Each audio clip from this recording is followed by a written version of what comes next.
I'm going to show you guys how to do a ladder stitch. So I have a hand sewing needle right here. I've just put the thread in the needle, and so there's 2 layers of thread.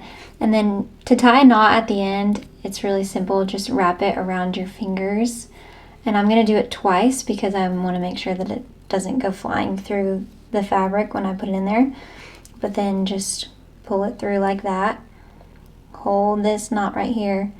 Then you have your knot on the end. And I'm going to take my needle.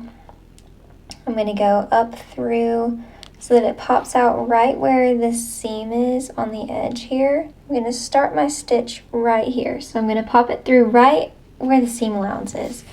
I'm going to pull it all the way till the knot hits, and then I'm going to go to the other side, and you just basically weave in and out of the seam allowance. So I'm going right through the side right there. I'm going to pull it taut.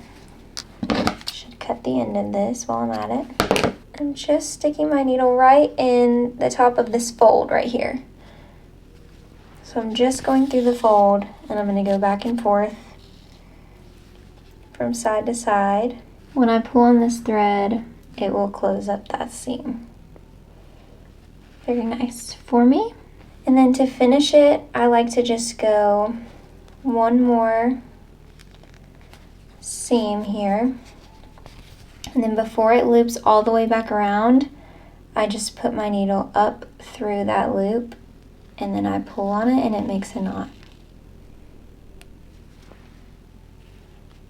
So, and then to end it, I just dunk that knot. I go back through where the knot is and then out through somewhere else, and then that hides the thread. And I just cut it off right there. And now it's hidden. So now you have something that's been closed on the side and looks great.